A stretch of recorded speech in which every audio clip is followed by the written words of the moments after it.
வெற்றிவேல் முருகனுக்கு அரோகரா. வீரவேல் முருகனுக்கு அரோகரா. நேற்றைய உரையில் பார்வதி தேவி மேற்கொண்ட தவ நிகழ்வையும் வேதியராக சிவபெருமான் வந்து உமாதேவியை ஆட்கொண்ட நிகழ்வையும் நாம் பார்த்தோம். இன்று பார்வதி பரமேஸ்வரன் திருமண நிகழ்வுக்குள் செல்ல இருக்கின்றோம். வாருங்கள் உரைக்குள் செல்லலாம். பார்வதியின் தவத்தை அங்கீகரித்த சிவபெருமான் திரு கைலாய மலையை வந்து அடைந்தார். அவர் அங்கிருந்து சப்த ரிஷிகளையும் நினைத்தார். அவர் நினைத்த மறுகணமே சப்த ரிஷிகளும் வந்து அவர் முன்னே நின்று வணங்கினார்கள். தங்களை இங்கு வரவழைத்ததன் நோக்கம் என்ன என்று சிவபெருமானை வணங்கி கேட்டார்கள். உடனே பரமேஸ்வரன், பர்வத நாட்டு மன்னன் மகள் பார்வதியை நான் திருமணம் செய்து கொள்ள விரும்புகின்றேன். பார்வதி தான் ஆதி பராசக்தியாக விளங்கக்கூடியவள். அவள் இச்சா சக்தியாகவும் ஞான சக்தியாகவும் கிரியா சக்தியாகவும் விளங்குகின்றாள். தாட்சாயினி என்ற தன்னுடைய பெயரை அவமானமாக கருதி அவள் பர்வத நாட்டு மன்னனின் மகளாக பிறந்து பார்வதி என்று பெயர் பெற்றிருக்கின்றாள். என்னை அடைய வேண்டும் என்று அவள் தவம் புரிந்து வந்தாள். அவளை மனமுடித்துக் கொள்வதாக நான் கூறியிருக்கின்றேன். அதனால் சப்த ரிஷிகளாகிய நீங்கள் 7 பேரும் உங்களுடைய பத்தினியுடன் சேர்ந்து மலையரசனிடம் திருமணம் பேசி முடித்து வர வேண்டும். அங்கு மலையரசனிடம் பேசியதைப் போலவே பார்வதியின் தாய் மேனையிடமும் பேசி மனப்பூர்வமான சம்மதத்தையும் பெற்று நீங்கள் வர வேண்டும் என்று சிவபெருமான் சப்த ரிஷிகளுக்கும் கட்டளையிட்டார். இறைவனின் கட்டளையை ஏற்றுக்கொண்ட சப்த ரிஷிகளும் சிவபெருமானை வலம் வந்து அவரை வணங்கினார்கள்.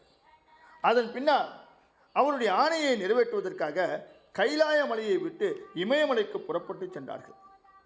மலையரசன் அரண்மனைக்கு பார்வதியை பெண்கேட்டு சப்த ரிஷிகளும் வந்தபோது அவர்களை கண்டு மலையரசன் மிகுந்த மகிழ்ச்சி அடைந்தார்.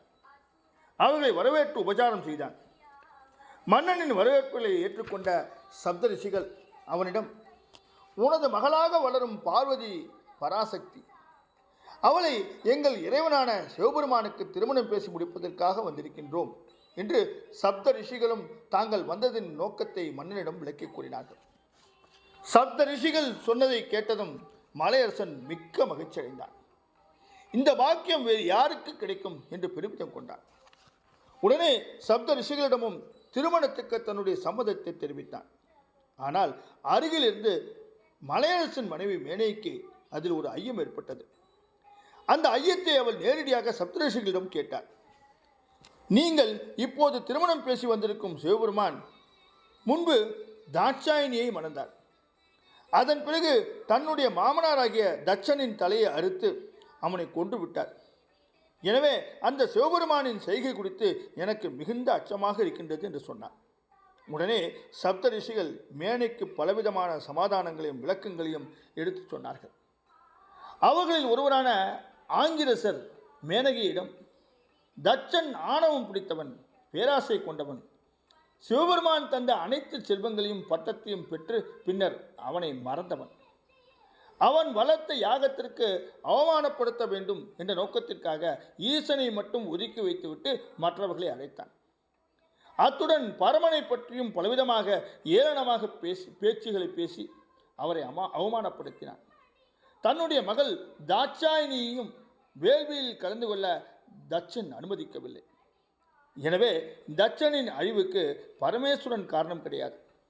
அவனிடம் இருந்த அலட்சியமும் அதர்மமும் தான் அவன் அந்த நிகழ்வுக்கு காரணம். தான் என்ற அகந்தை அவனை அழித்து விட்டது. இருப்பினும் அப்படிப்பட்ட பாவியான தட்சணியம் நீங்கள் குறிப்பிட்டதைப் போல சிவபெருமான் தலையை அறுத்து துண்டித்தாலும் மீண்டும் அவனை உயிர்ப்பித்து எழ வைத்து அருள் புரிந்தார் என்று அவர்கள் மேனைக்கு பழைய வரலாற்று சம்பவங்களை எடுத்து விளக்கினார். அதனை கேட்ட பின்பு மேனை தன்னுடைய சந்தேகம் நீங்க பெற்று சிவபெருமான் மீது இருந்த ஐயத்தை போக்கிக் கொண்டார். அதன்படி பார்வதியை சிவபெருமான் திருமணம் செய்து கொடுக்க சம்மதித்தார். மேனையின் சம்மதத்தை கேட்ட சப்த ரிஷிகள் உள்ள மகிழ்ந்தார்கள். அதன் பின் அவர்கள் மலையரசனையும் மேனையையும் ஆசீர்வாதம் செய்தார்கள். திருமணத்திற்கு நல்ல நாள் எது என்று வேதங்கள் கற்றவர்கள் வைத்து ஆலோசனை செய்து ஒரு நல்ல நாளையும் நிச்சயம் செய்தார்கள். அதன் பின் அந்த ஓலையை எடுத்துக்கொண்டு சப்த ரிஷிகளும் திரு கைலாய மலைக்கு திரும்பினார்கள். அங்கு சிவபெருமானிடம் சென்று அவரை வணங்கி மலையரசனிடமும் பேசி திருமணத்துக்கு உறுதி செய்ததை விளக்கம் செய்தார்கள். கைலாய மலையை விட்டு சப்த ரிஷிகளும் தங்கள் இருப்பிடத்துக்கு திரும்பிச் சென்றார்கள். சப்த ரிஷிகளையும் அனுப்பிய பின்னர் சிவபெருமான் அம்பிகையின் திருமணத்திற்கான ஏற்பாடுகளை செய்யலானார்.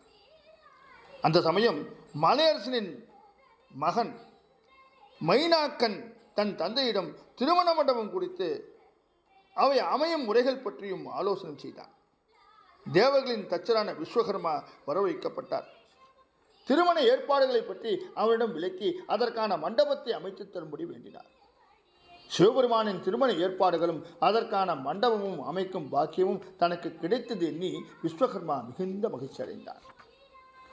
தொடர்ந்து இந்த கல்யாண ஏற்பாடுகளையும் பார்வதி தேவியின் திருமண நிகழ்வையும் நாளை மறுநாள் உரைகளிலும் பார்க்க இருக்கின்றோம். இன்று விரிந்து நாளை சந்திப்போமா?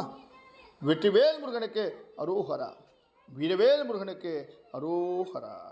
வெற்றிவேல் முருகனுக்கு அரோகரா.